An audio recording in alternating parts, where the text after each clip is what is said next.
C'est pas un métier, médecin. Une espèce de malédiction. Assalamualaikum warahmatullahi wabarakatuh. Kami dari kelompok B6. Di sini kami akan melakukan sebuah bedah film. Film yang akan kami bedah berjudul Hypocrite. Hypocrite adalah sebuah film Prancis yang dirilis pada tahun 2014. Film ini disutradarai oleh Thomas Lilty yang menceritakan tentang seorang dokter muda yang baru lulus bernama Benjamin yang diperankan oleh Vincent Lacoste. Langsung saja kami akan menampilkan cuplikan tentang film ini. Lalu setelahnya kami akan melakukan bedah atau review menurut pandangan kami. Hope you enjoy our video and hope you watching.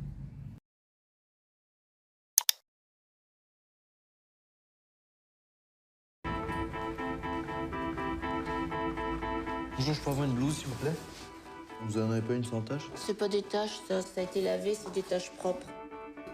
Là, t'as l'accueil. Derrière, c'est le bureau des internes. C'est chez toi. 10 chambres, 18 patients. 18?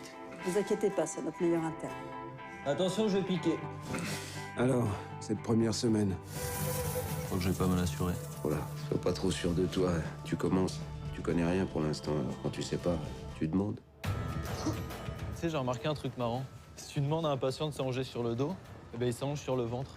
Alors que si tu précises pas et que tu dis juste « Bonjour monsieur, allongez-vous s'il vous plaît », eh ben, le mec s'allonge sur le dos direct. Ouais, mais si tu tues un mec, qui c'est qui paye alors? T'es tranquille, toi, ton chef, c'est ton père. Je crois que t'as le droit à 5 décès par an. Et vous buviez combien par jour?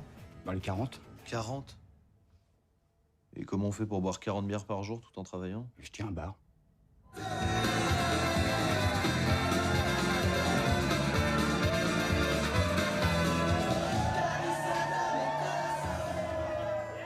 T'as affaire à des vrais patients, à des vrais gens, tu t'occupes d'eux, vraiment, t'as une relation avec eux.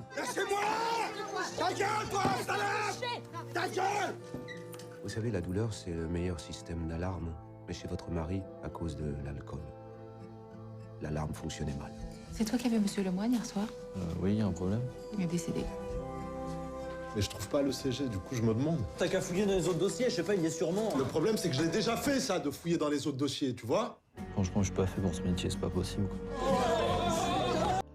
Film ini menggambarkan sisi gelap dan pahit dari dunia medis, sambil mengangkat isu-isu seperti sistem kesehatan yang kacau, hierarki yang kuat di rumah sakit, dan perjuangan seorang dokter muda untuk menemukan tempatnya di dunia kedokteran.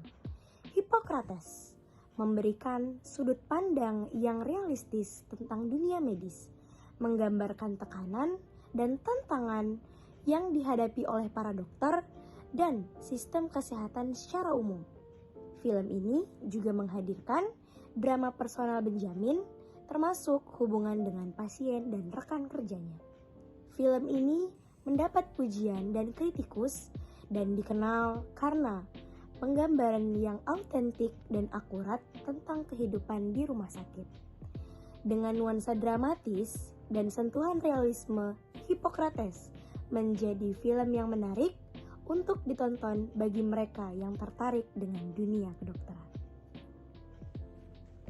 Benjamin segera menyadari bahwa pekerjaan di rumah sakit tidak seindah yang dia bayangkan. Ia menghadapi beban kerja yang sangat berat, kurangnya tidur, dan tekanan yang tinggi. Dia juga merasakan hierarki yang kuat di rumah sakit, di mana dokter senior mendominasi dan mengendalikan segalanya. Saat bekerja di unit bedah, Benjamin bertemu dengan Abdel atau Reda Khattab, seorang perawat muslim yang telah bekerja di rumah sakit selama bertahun-tahun. Mereka menjalin persahabatan dan bersama-sama menghadapi tantangan sehari-hari di rumah sakit. Benjamin bersama Abdel, seorang perawat yang menjadi temannya, mencurigai bahwa Dr. Barrois, ayah Benjamin, telah mengabaikan Dries dan tidak memberikan perhatian medis yang diperlukan. Mereka mempelajari catatan medis dan menemukan bukti bahwa ayah Benjamin telah memperlakukan Dries dengan tidak adil. Benjamin menghadap ayahnya di ruang operasi. Dia mengungkapkan temuannya dan menuduh ayahnya melakukan tindakan yang tidak etis dalam penanganan Dries. Benjamin menyampaikan kekecewaan dan ketidaktujuannya terhadap ayahnya yang seharusnya menjadi teladan sebagai dokter. Benjamin harus memilih antara melindungi ayahnya atau mengungkapkan kebenaran untuk memastikan bahwa Dries ini mendapatkan perawatan yang seharusnya atau tidak. Dalam perjalanan ini, Benjamin menemukan nilai-nilai moral dan integritas sebagai seorang dokter. Akhirnya, Benjamin memutuskan untuk berdiri teguh pada prinsip-prinsipnya dan mengungkapkan kebenaran tentang perlakuan ayahnya terhadap Dries. Ini mengakibatkan konsekuensi yang signifikan bagi hubungan antara Benjamin dan ayahnya, tetapi juga membantu Benjamin tumbuh sebagai seorang dokter yang lebih kuat dan berintegritas. Adegan klimaks ini menyoroti pentingnya etika dan integritas dalam praktik kedokteran serta pertarungan moral yang dihadapi oleh Benjamin dalam menjalankan tugasnya sebagai seorang dokter muda. Ini juga merupakan titik balik dalam hubungan Benjamin dan ayahnya yang mengubah dinamika antara keluarganya dan memberikan pertanyaan moral yang mendalam dalam cerita film tersebut. Dengan sentuhan realisme dan penekanan pada konflik etika di dunia medis, film Hippocrates ini memberikan gambaran yang jujur tentang perjuangan dan tantangan yang dihadapi oleh dokter muda dalam menjalani karir mereka di rumah sakit. Ilmu bioetika yang dapat dikutip dari film tersebut ada 3 hal. Yang pertama yaitu otonomi pasien. Salah satu aspek penting dalam bioetika dalam otonomi pasien yang mencakup hak pasien untuk berpartisipasi dalam pengambilan keputusan tentang perawatan medis mereka. Dalam film ini, Benjamin menemukan bahwa ayahnya, yaitu Dr. Barrois, tidak memberikan perawatan yang tepat kepada pasien, yaitu pasien yang bernama Dries. Ini menimbulkan pertanyaan tentang perlunya menghormati otonomi pasien dan melibatkan mereka dalam keputusan perawatan mereka.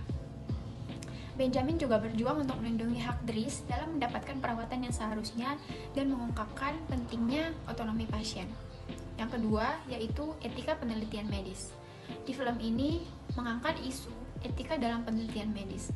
Di film ini ada adegan di mana sel-sel pasien digunakan untuk penelitian tanpa persetujuan mereka ataupun persetujuan dari keluarga mereka. Ini menimbulkan pertanyaan tentang persetujuan informasi dan perlindungan privasi pasien dalam konteks penelitian medis.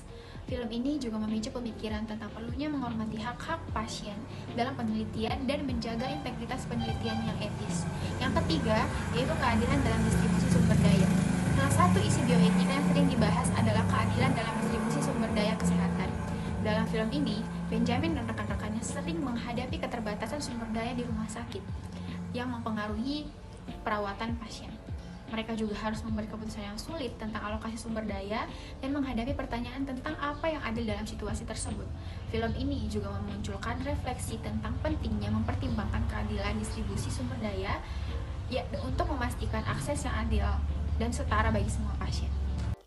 Selanjutnya yang keempat ada konflik kepentingan. Film ini menggambarkan konflik kepentingan yang muncul dalam praktik medis. Benjamin menemukan bahwa ayahnya memperlakukan pasien Dries secara tidak adil karena alasan pribadi. Konflik kepentingan dapat mempengaruhi keputusan medis dan mempengaruhi perawatan pasien. Film ini menyoroti pentingnya menghadapi konflik kepentingan dengan integritas dan memprioritaskan kepentingan pasien. Yang kelima, integritas profesional. Integritas profesional merupakan salah satu aspek penting dalam bioetika. Film ini menghadirkan Benjamin yang dihadapkan pada ujian integritas profesional sebagai seorang dokter ketika ia menemukan kekurangan dan ketidakadilan dalam sistem medis. Benjamin menghadapi tekanan untuk memilih antara melindungi ayahnya atau mengungkapkan kebenaran untuk memastikan pasien mendapatkan perawatan yang seharusnya. Film ini menggarisbawahi pentingnya mempertahankan integritas dan kejujuran dalam praktik medis, terlepas dari tekanan dan kesulitan yang dihadapi. Selanjutnya yang keenam ada tanggung jawab moral. Film ini menyoroti tanggung jawab moral seorang dokter terhadap pasien dan masyarakat pada umumnya. Benjamin menghadapi pilihan sulit antara melindungi ayahnya atau mengungkapkan kebenaran untuk memastikan pasien mendapatkan perawatan yang seharusnya. Ini menekankan pentingnya dokter untuk bertanggung jawab secara moral terhadap keputusan dan tindakan mereka. Film ini memicu pemikiran tentang pentingnya memprioritaskan kesejahteraan pasien dan melaksanakan tugas profesional dengan integritas dan tanggung jawab moral. Selanjutnya yang ketujuh yaitu komunikasi yang efektif dan informatif. Film ini menyoroti pentingnya komunikasi yang efektif antara dokter dan pasien. Benjamin belajar bahwa memberikan informasi yang jujur dan transparan kepada pasien adalah kunci dalam membangun suatu kepercayaan di dalam suatu hubungan tersebut. Ketika informasi medis disembunyikan atau tidak diberikan dengan jelas, maka hal ini dapat menyebabkan ketidakpastian dan juga kebingungan bagi pihak pasien.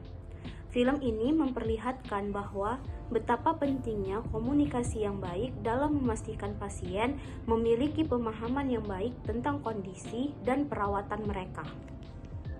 Yang kedelapan yaitu perlindungan privasi dan kerahasiaan, yang mana film ini menimbulkan pertanyaan tentang perlindungan privasi dan kerahasiaan dari pasien, yang mana ada adegan di film ini yaitu informasi medis pada pasien itu diketahui oleh pihak yang tidak berkepentingan. Ini menggarisbawahi bahwa pentingnya menjaga privasi dan kerahasiaan pasien, serta perlunya kebijakan dan praktik yang memastikan informasi medis tetap rahasia dan hanya diakses oleh pihak yang berwenang. Kesembilan, etika dalam penelitian manusia, yang mana film ini menceritakan di dalam etis dalam penelitian manusia. Ada adegan di mana sel-sel pasien digunakan untuk penelitian tanpa persetujuan dari pasien tersebut. Hal ini menimbulkan pertanyaan tentang persetujuan informasi, konflik kepentingan, dan keseimbangan antara kemajuan ilmiah dengan perlindungan subjek penelitian. Film ini memicu pemikiran tentang pentingnya menghormati hak-hak dan kehormatan subjek penelitian dalam setiap upaya penelitian medis. Nah, yang ke-10 itu ada eutanasi dan keputusan akhir kehidupan. Nah, pada film ini itu menyinggung isu eutanasi dan juga keputusan akhir kehidupan. Ada adegan di mana seorang pasien menderita dan menginginkan keputusan untuk mengakhiri hidupnya. Pertanyaannya tentang etika eutanasi, hak pasien untuk mengendalikan akhir hidup mereka, dan juga tanggung jawab dari seorang dokter untuk membantu pasien dengan keputusan tersebut menjadi fokus dalam film ini. Ini memunculkan diskusi tentang keadilan, otonomi, kualitas hidup, dan konteks keputusan akhir kehidupan. Nah, yang ke-11 ada kualitas hidup dan perawatan simptomatik. Film ini juga menyoroti pentingnya perawatan simptomatik dan juga perhatian terhadap kualitas hidup pasien. Ketika pasien tidak dapat sembuh secara menyeluruh, maka fokus perawatan berpindah ke perawatan yang menjaga kenyamanan kualitas hidup mereka. Ini menggarisbawahi pentingnya etika perawatan paliatif dan juga dukungan yang komprehensif bagi pasien yang menderita penyakit yang tidak dapat disembuhkan. Lalu yang terakhir, ke-12, etika tim medis dan juga kolaborasi. Film ini menggambarkan kerjasama dan juga etika tim medis.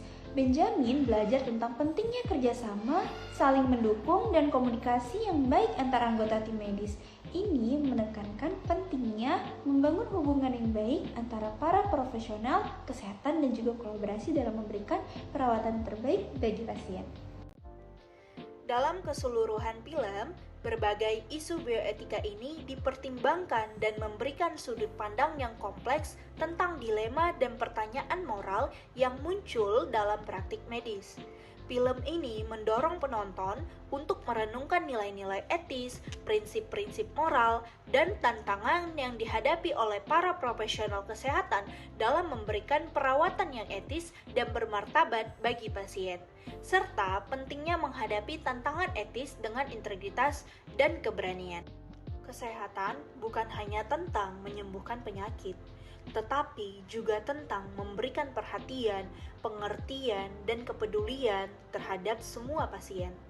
Setiap individu memiliki cerita dan perjuangan mereka sendiri tentunya.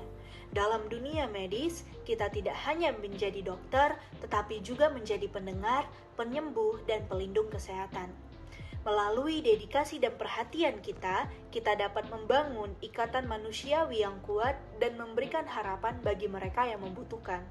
Bersama kita bisa menciptakan perubahan positif dalam dunia medis dan membantu mewujudkan kesehatan dan kesejahteraan bagi semua. Semoga film ini dapat menginspirasi dan mengingatkan kita akan pentingnya empati, komitmen, dan integritas dalam praktik medis.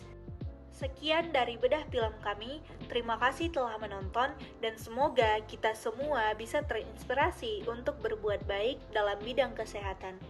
Subhanakallah wa bihamdika asyhadu alla ilaha illa anta astaghfiruka wa atubu ilahi.